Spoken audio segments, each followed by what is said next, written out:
channel. So it's been a long day since gumawa ako ng update dito sa aking YT. Ngayon lang ako ulit nakapag-vlog. Medyo busy tayo itong mga nakaraang araw. Kaya ngayon ko lang din ipagpapatuloy yung mga kagagawan ko. Yung mga nasimulan ko, diba?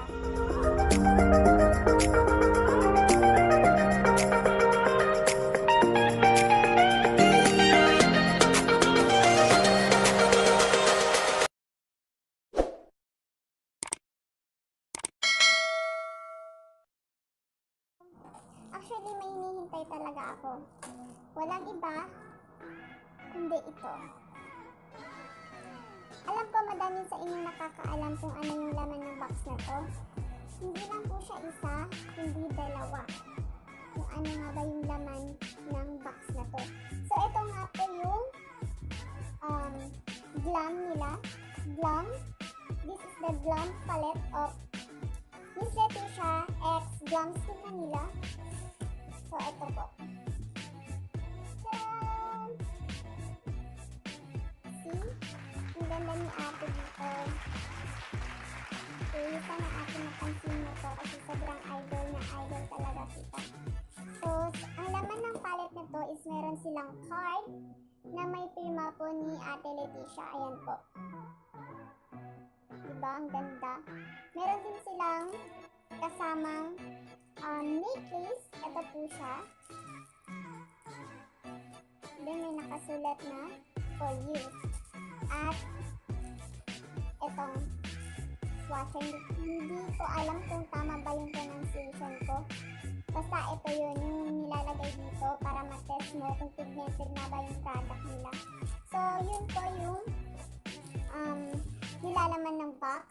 So, i-check natin kung ano nga ba yung magiging itsura ng product na laging ginagamit ni Letisha Velasco. Ito yung Glam. Lumipad lang na cover. So, ito. See? Ang ganda, napaka-colorful na tingnan.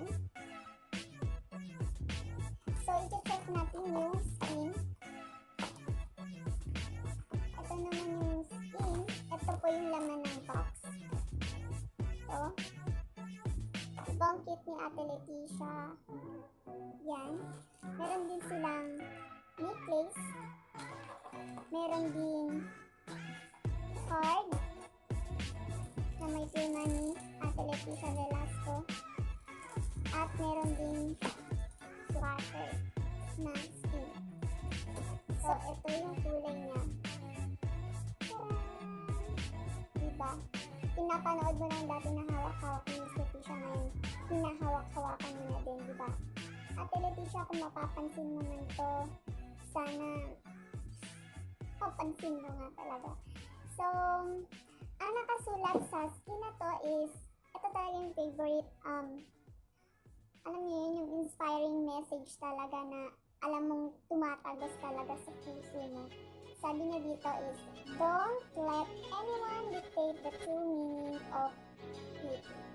Diba? Yan.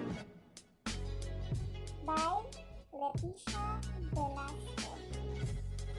So, madami naman din sa inyo yung nakapag-test na kung pigmented nga ba. So, pigmented naman din siya. Na-try ko pero hindi ko lang siya nagawa ng video. So, ngayon, mag-makeup ako. Ang trip kong makeup ngayon is color yellow. Okay? Yellow yung eyeshadow ko. Basta more on yellow. Yellow tayo kasi hindi ko pa na-try yung yellow eh. Try ko na. So, tapos na ako mag-wet wipes. Hindi nyo lang nakita kasi medyo advanced tayo. So, gagamitin ko tong Sales Lady na All Matte Primer. So, ganito lang siya kaliit. Pero grabe ang effect nito. Maganda siya. Kasi nakapag-invisible siya ng pores and moisturizing. Tsaka smooth na rin sa skin. Ako ng pimples kasi ang hilig kong mag-uyat. Diba? Ganito dyan. Hilig mo mag-uyat kahit payat ka na. Diba? next na gagamitin ko itong Sephora na foundation.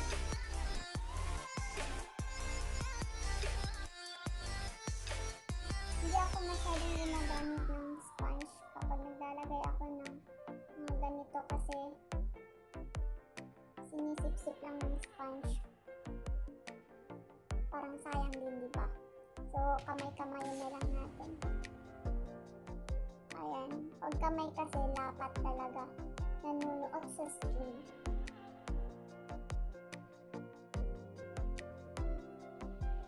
Gusto ko kasi na foundation yung fair or yung parang maputi yung effect niya. Kasi satisfied ako sa maputi. Malinis kasi tingnan pag maputi yung yung foundation niya. Diba? Parang flawless yung iyong skin. So, magko-contour na ako. Gagamitin ko tong Hairline Contour Stick. Lalagay lang ako dito para mag-shape ang aking cheek dito sa baba.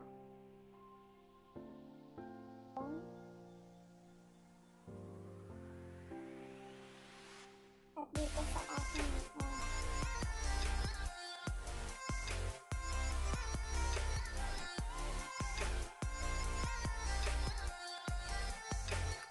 gagamitin ko tong Fit Me in the shade number 10. Lalagay ko lang ito dito sa ating under eye. Kasi hindi pa natutulog. Kaya ang payat-payat mo na nga, hindi ka pa natutulog, diba?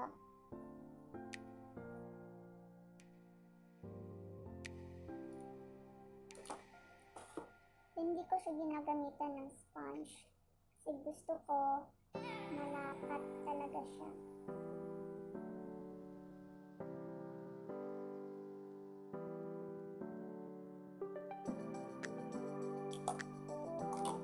Then I'm gonna use this Ichigo na press powder. Ilalagay ko siya dito sa under eye.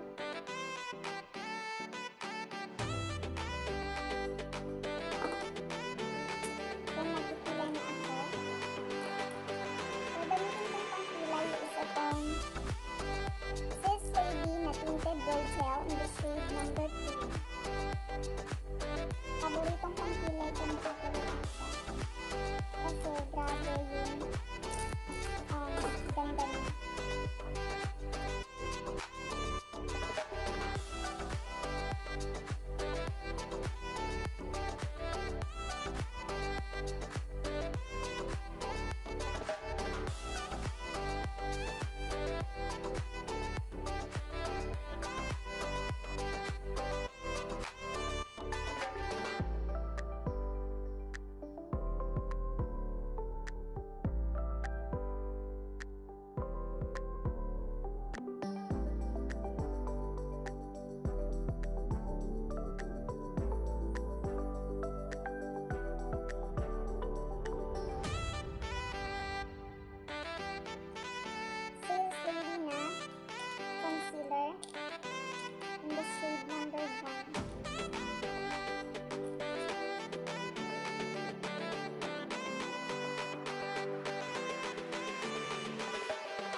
loose powder. Parang mumu, no?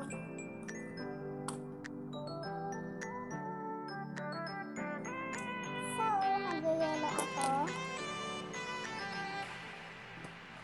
gagamit lang ako ng aking transition dito sa Jacqueline palette.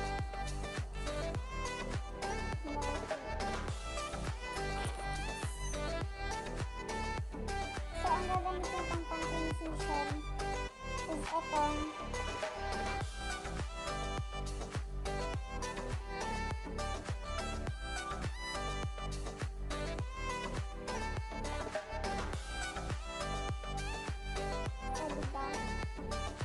nagyayelo ako ngayon. Kahit ubusin ko pa yung kulay sa palette, gagawin ko siya. Trip ko kasi magyelo eh. Yung hindi ko na lang siguro nagawa is yung green as may eyeshadow. Pero kung ano kasi yung makita kong kulay, kung matrip ko siyang gamitin, gagamitin ko talaga. Bahala na kung anong magiging outcome niya. Basta nagamit ko siya. Yun ang pinaka-importante sa akin. Yung magamit ko yung nilalaman ng aking makeup palette.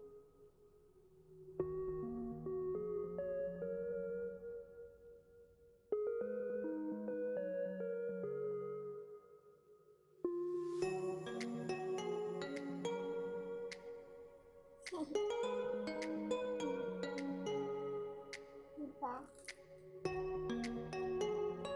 So, gagamitin ko itong shade na to. Medyo mustard yung color. So, ilalagay lang natin dito sa ating mouthpiece.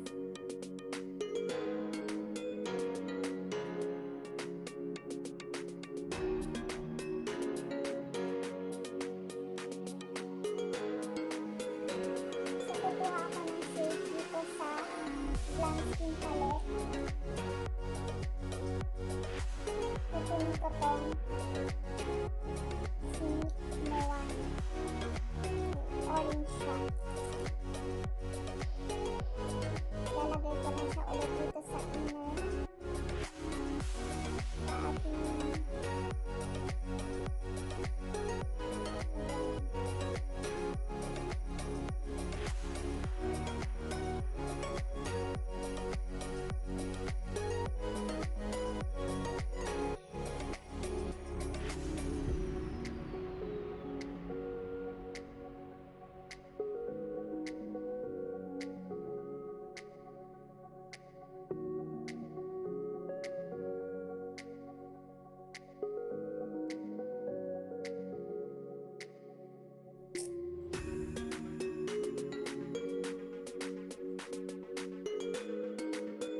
maglalagay lang ako ng kaunting concealer.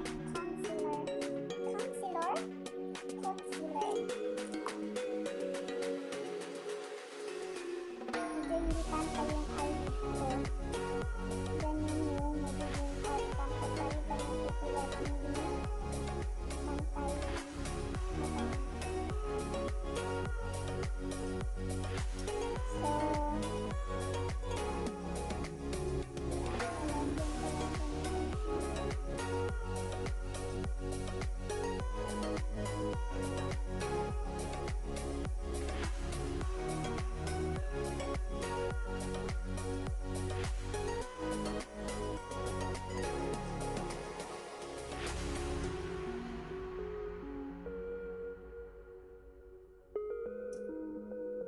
so, I guess okay na.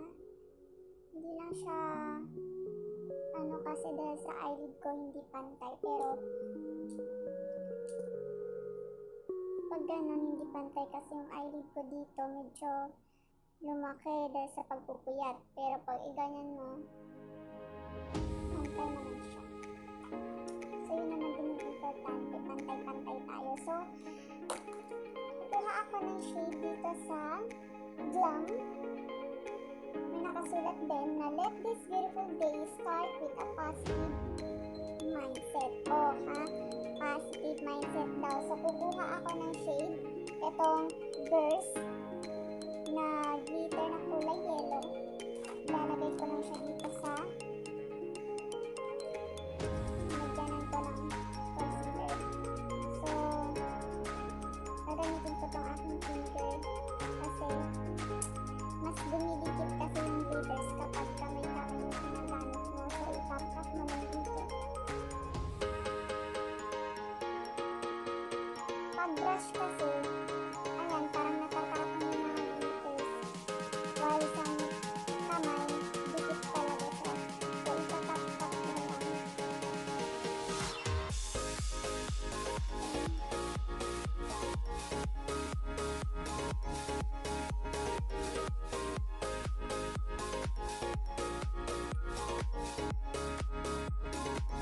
So, diba? Yelo-yelo tayo. Kasi ako gusto ko nagagamit lahat ng laman ng ko makeup ko. Hindi ako nag-gusto sa isang kulay. All around yung kung ano yung trip kong kulay, yun talaga yung ginagawa ko. So, i-blend ko na lang. Lalagyan ko ng orange dito para hindi masyadong halata yung line natin.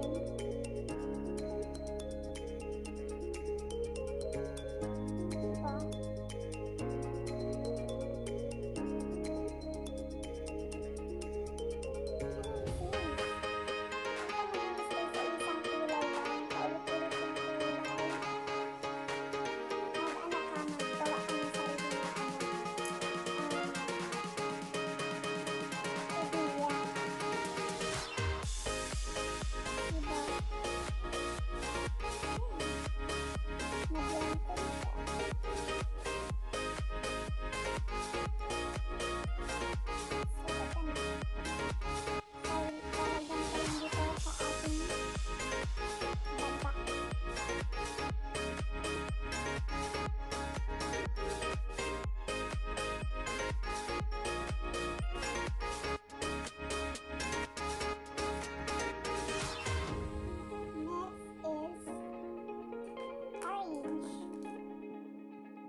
So, gamitin ko tong grafting liner ng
ilalagay ko lang yung nilagay ko dito sa may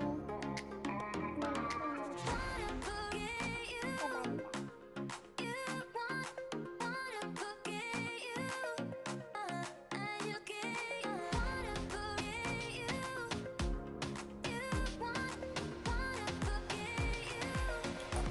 So, napakumpul na ako. Ito na ako dito sa my eyeshadow palette.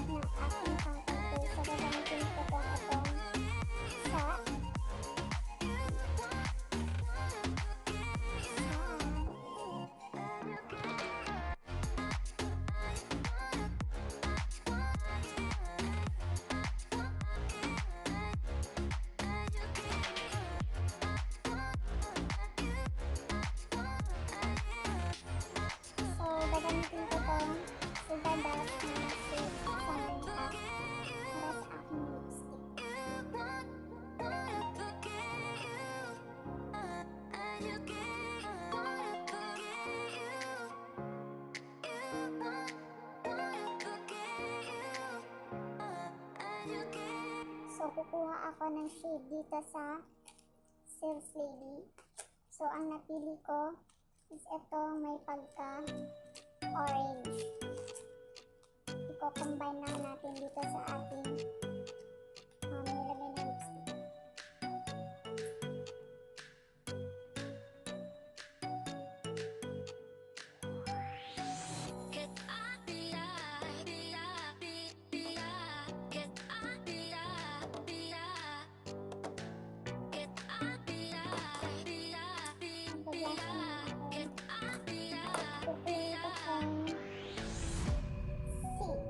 Ito, may pagka-orange.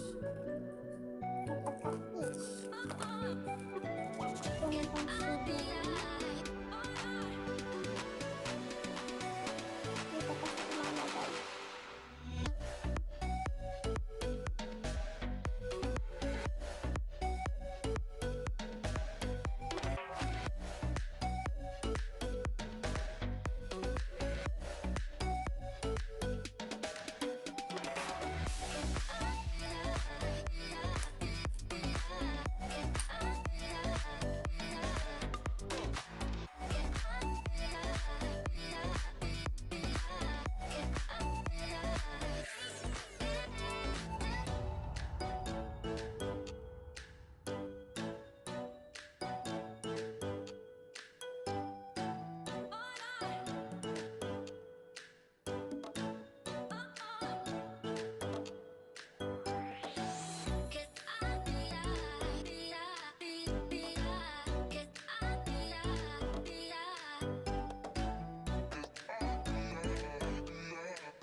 Nagustuhan mo yung video na to at huwag mo rin kalimutan mag-like, mag-comment at mag-share. At kung hindi ka pa nakasubscribe sa aking YouTube channel, please mag-subscribe ka na at i-hit mo na rin yung notification bell para lagi kang updated sa aking mga susunod na video.